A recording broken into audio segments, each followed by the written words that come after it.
Hi, welcome to the Coaching Game. I'm Laurie Lawson, and tonight my guest is Loren. Hey, Erica. Hey, how are you? Good, good. I met Erica at an IPEC retreat earlier this year in New Jersey, and we started talking, and I went, oh my gosh, I got to have her on the show because she's doing a lot of great things with coaching. So let me tell you a little bit about the show. Those of you who don't know, this show is based on Points of View, the coaching game. And the coaching game is something that Erica and I both use. And it's a fantastic tool, and it's 65 cards that are really designed to bring right and left brain thinking together. And the results, I'm sure you will back me up, are just amazing. You'll be walking along thinking, oh, this is the answer, and you're over here. And it's like, oh. So it expands your horizons and changes your perspectives. And that's what we're doing tonight. And I usually have my guest pick a card when they want it to be the theme, but Miss Brave Erica said, no, I'll just pick it on air. And okay, that'll be fun. That'll be even more fun.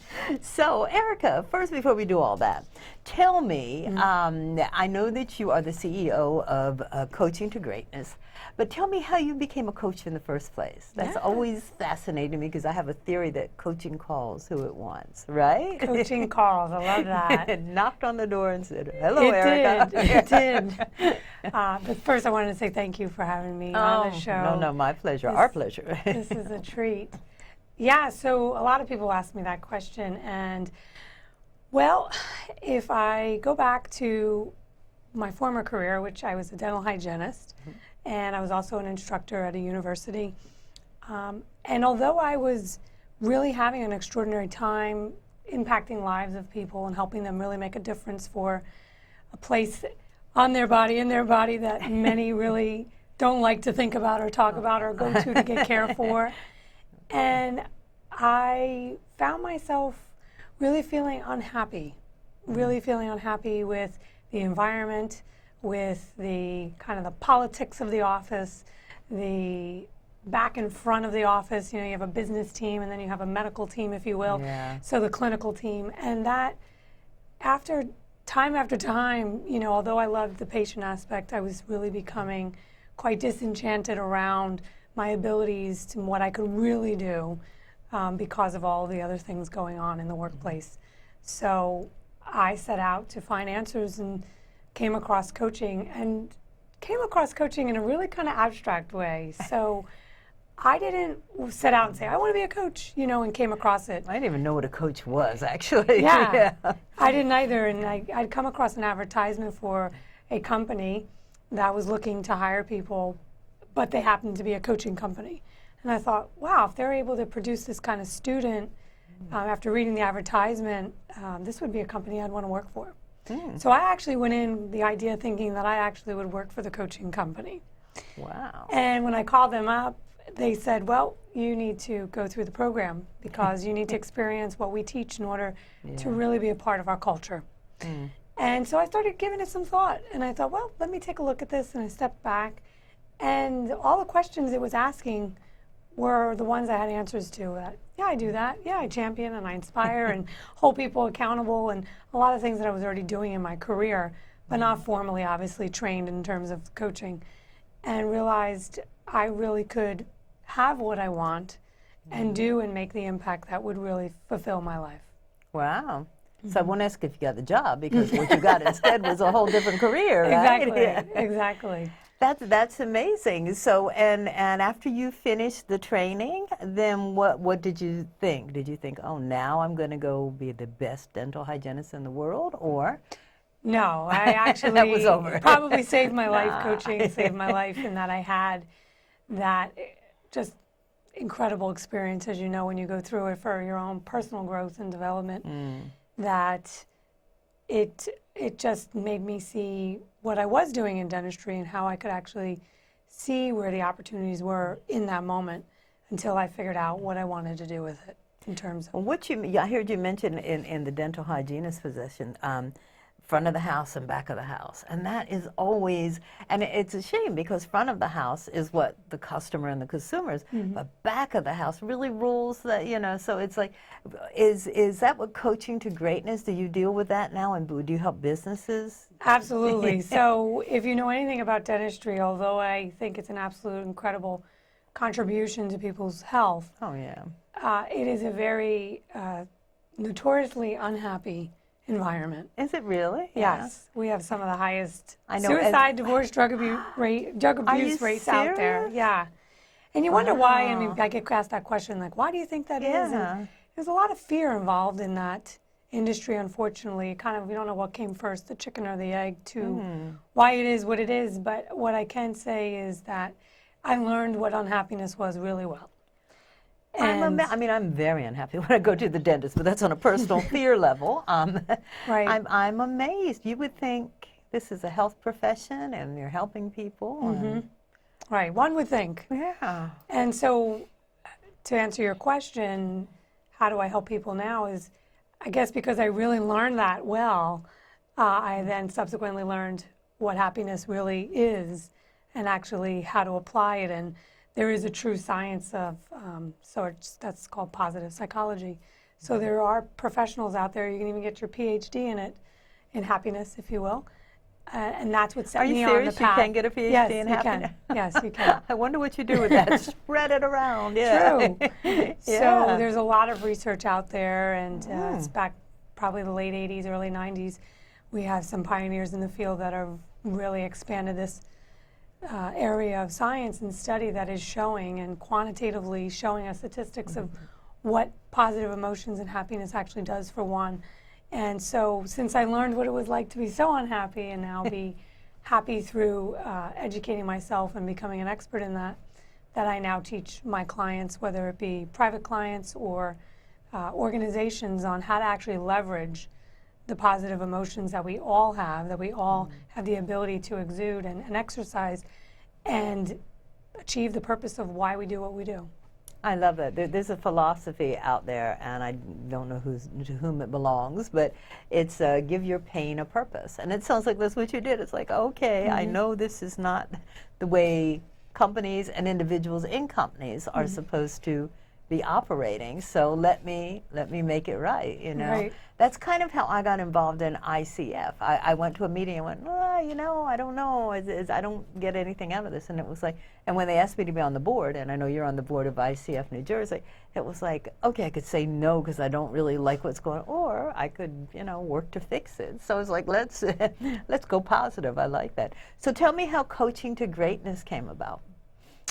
So I really think I came across the name when I was reading a book. I like it. And I thought, wow, this is really great. This is what we all have, greatness, but we're going to coach to your greatness. And so that's how I really thought. And the number 2 is showing that it is something done together. So greatness is symbolic. not just, I like that. Yeah. Right, is not just you showing up and stepping into it, but it's the partnership and the synergy and the collaboration that comes with working with others to allow that to happen. So what do you actually do at Coaching to Greatness? So I'm the CEO and founder, and I also So you do everything. do Besides everything, that, yes.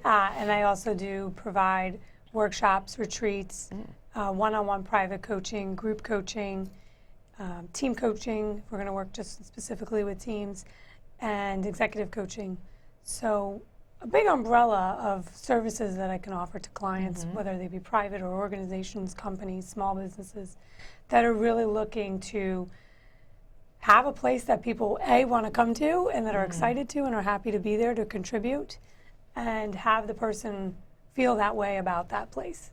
So not Is just... that a growing trend, fingers crossed, with companies now that they realize that it's not only money, it's you have to create an atmosphere where people really want to hang with you, or is that getting bigger, I hope? Yeah. Yeah, I don't think it's necessarily a trend that will fade in terms of our generations and what is fading out in terms of baby boomers and what is fading in, and where we see that going is really impacting the way people want to show up at work, and they don't want to show up like their fathers or their grandfathers did. And so now people understand and know, because we have so many opportunities, that if I'm going to go there, most people want to feel like they're making a difference.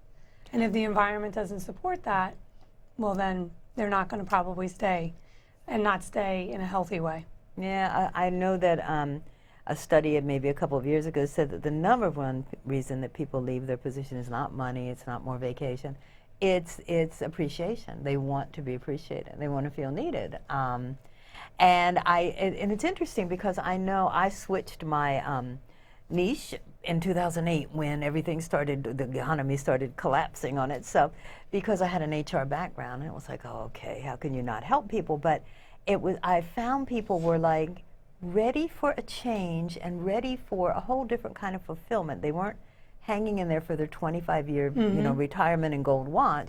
That was like, okay, I played by the rules are gone. All the rules are gone, so that didn't pay off. Now I may as well do what I want to do and be happy doing it. And it was a whole different attitude, all clouded in fear, because everyone was fearful then. I think it's calmed down a little bit. So that, when did you start coaching to greatness? It's 2009. Perfect, okay. Yep, yeah. So just a year after you were talking. Just this, when I did the switch, Yeah, and it's true.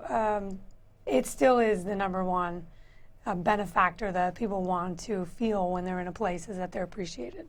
Yeah. And more so, I'll add to that, authentically appreciated, truly, not just, hey, good job, and it means nothing. It can't be empty. Right. And so that takes time, that takes trust, that takes commitment, it takes dedication for people to really understand how to appreciate, because how you want to be appreciated may be different than someone else. And so there's a landscape that leadership and just individuals need to know about themselves, and what is it that they want to be appreciated for, what do they want to contribute, and how do they want to receive that and give it. Because there's definitely the reciprocity factor of that giving back and receiving that is important to know between you and your employers, or just you and yourself. What are some of the challenges that a person looking for individual gratification and happiness on the job, what are some of the challenges that you help them overcome? Well, I think when you're unhappy, you just want to get out now. Oh, yeah. So there's this definite impulse to like complain and, just constantly ruminate. Fix your resume. Yeah, all that you stuff, really yeah. want to, I find that oftentimes people are just ranting about it so much and not really stopping to see where there may be an opportunity before they actually exit, and not put themselves into immediate crisis because of their unhappiness. So pause is number one. Pause. I love for that. Sure. Yeah, it's like calm down. Just stop, Deep take breath. a breath. Exactly. Sounds like common sense, but not common practice. No, I mean, because what happens is I find that people just take it, and then they reach this point where I can't take another insult, I can't take another day, and that's it. They do want to jump ship. So your first recommendation is calm down. Right. Relax. Just pause. Let's just take a breath and give yourself the opportunity to just feel what you're feeling, not deny that for sure. And then just take some inventory. What is really true? What is really going on here for you that is triggering you or getting you really upset and, has you reeling about it for days and days and days. Yeah. I can't believe so-and-so, and it goes on for a month. Yes. And that is one thing I think when people do take some inventory, they realize how much they're allowing that to interfere and distract from where it is they want to go. Yeah, I like the word inventory, because what I sometimes do with some of my clients is it's like, okay, what's working for you? Let's get to the positive, and then we can see, okay, are all these things worth trying to change the negative, or do you really need to move along and get another plan? But yeah, so I love the inventory part. And so if you're going to work and you're not happy, is there, besides contacting you, I mean, what would you tell people to do? Do the inventory, take a breath, do the inventory, and then what? Consult a coach, or? Yeah, I mean, absolutely consult a coach. But if they're not at that point yet, I would just ask them to look at what would be the benefit. Kind of the pros and cons. Right. What's the benefit to just stay where you're at? What is the benefit to leave? What is the benefit to to get up and just leave now, right? So just to be able to ask yourself a couple of questions as to what are the pros and cons of me leaving and what are the pros and cons to me staying. And I think when people can really look at that objectively, put it on paper is another, what we have in our mind, another thought comes in and bumps that out. So, Yes. put it on Write it paper, down. Write it down. leaving, staying, pros and cons, and just start flushing it all out. And I think you'd be surprised, not just what you'll uncover, but what's really manageable, tolerable for you as you're thinking about what it is that you want to do next, and what is an absolute not that you don't want to repeat the next place or the next decision you make. I love it. Something as simple as just writing a pros and con list. Or if, like IPEC has a whole structure, and Erica and I both graduated from IPEC, right? A whole pain game thing, which you could do with that for coaching. And this, the coaching game has a gain and loss thing. So there are so many ways to flush out. It's like, okay, what's really bothering me, and what is it that I really want? Because I find when I ask clients, well, what do you really want? I get like, they've never thought about it. It's like they know what they don't want. Oh boy, do they know that? But thinking about what they really want, it's like kind of crazy, and a whole new thought to them. So what can employers do to create an atmosphere where employees want to come and will be satisfied, even if the work is grueling and the pace is rough? What do you tell employers to do? Because you work both sides of the fence, right? Which is so good and so challenging also, because you can get both perspectives, but it must be hard when to bring them both together. So what can employers do? Yeah, for employers, it's important for the leadership to be able to do what it is that they say they're going to do, because I think that's a definite conflict that people complain about mostly is like, well, they say these are our values, but they don't live them, or they break the rules, and then they tell us we should do that. So I would say for the employer, if you're going to institute something like an appreciation program, to really understand why you're doing it and be connected to it. What does it mean to you to be doing this program that you have of appreciation? Or what does it mean to you to appreciate? Like, let's all get clear on the definition if that's something just important. Maybe your definition is different than mine. That's interesting. So let's just talk about our language here for a minute so we all have that common language of what that means. Yeah, okay. I can see where that could be conflicting. It's like, okay, the employer's thinking, oh, okay, you don't ever take a sick day. And the employee's thinking, oh, I have enough time that I can go get my kid from school if I have to or something. So it's like, okay, totally different. That's interesting, yeah. I would almost recommend, not being the expert that you are, I would almost recommend that at some point the both sides sit down and go, okay, here's what we mean and what do you want, Right. and try to get it together.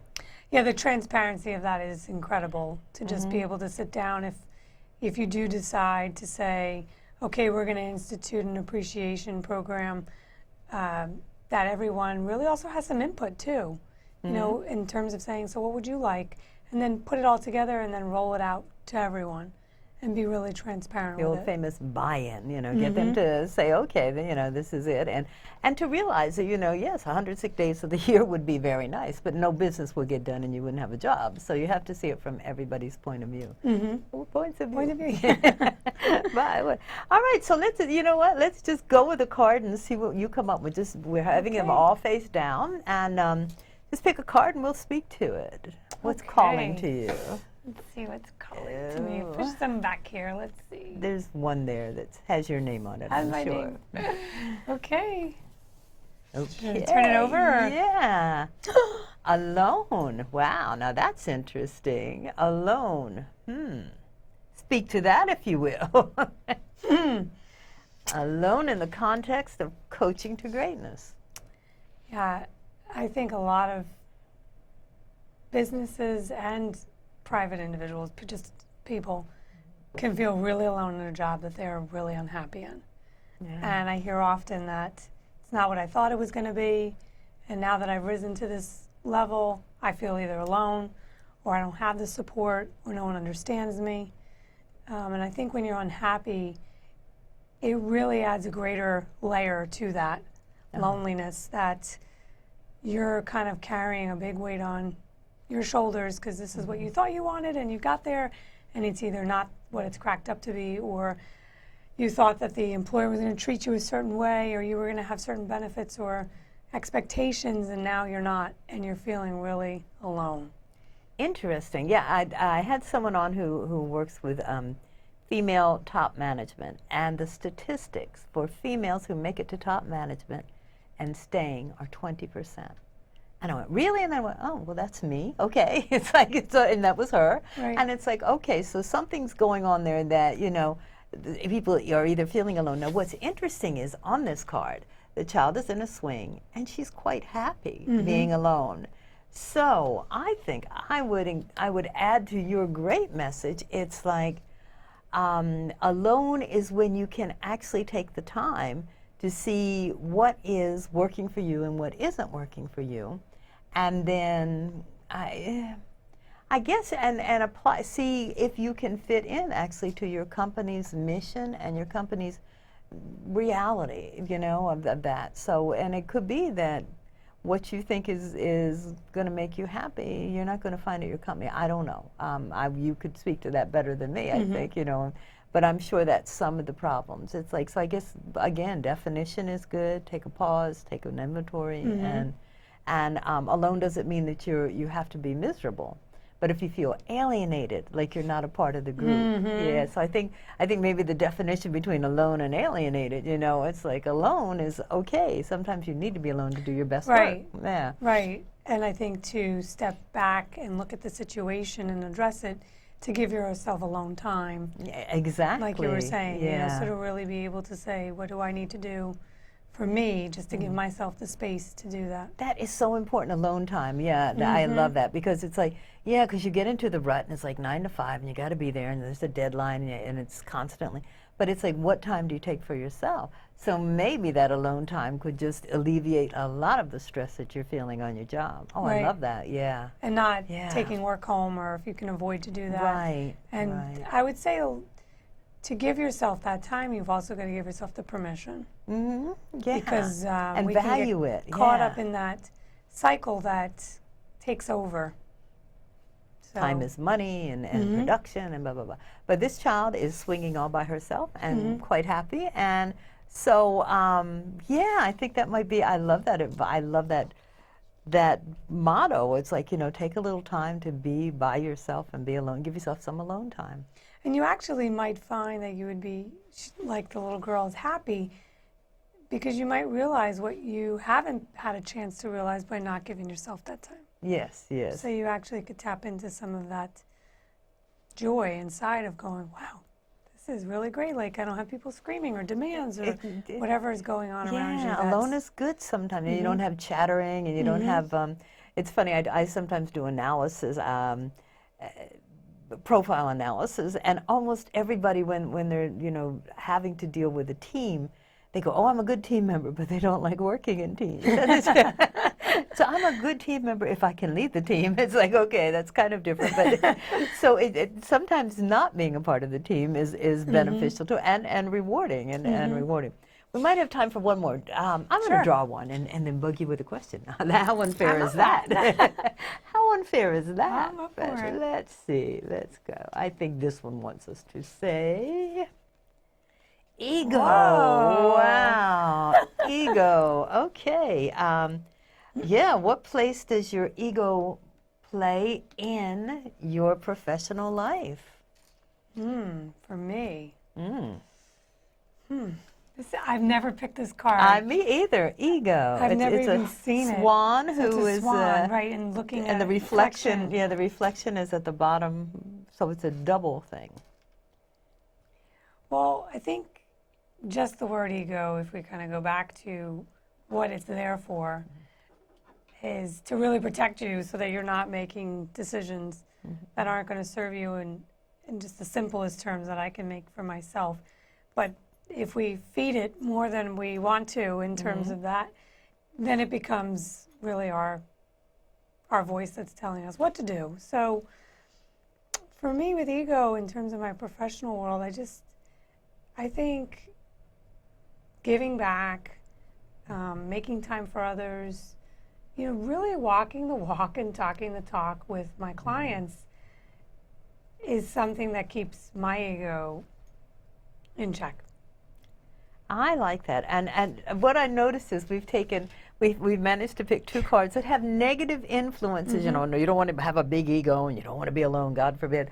And yet I think we're making them positive, and that's just, and that is exactly what you do with your coaching business. To me, ego would be, don't let your ego get lost in the fact that you are a part of this working field, you know, still be yourself, and again, still give yourself the alone time, and be true to your values. And if you can, the ideal situation would be to find a company that is copacetic with your values. Right. But if you can't, then there are ways to maintain your values. And, you know, just because everyone else is doing this and you don't feel that it's right, then you have a decision to make. But I think let your ego be your guide in the sense of this is important to me, but I like what you're saying, reflecting on others. It's not all about you. Right. And don't let it get lost in there, and don't give it away to someone. So. And the other point I was thinking, which was great to your point, at least for me, I need time alone to quiet that ego, exactly. or to not allow myself to get wrapped up in listening to it all day long. So I think giving yourself the time as well not just helps you see what's going around and kind of letting things settle around you, and, you know, not being charged around it, but if you just look at the alone time, gives you time to kind of quiet the ego and not let that be something that could be really screaming loud and taking over.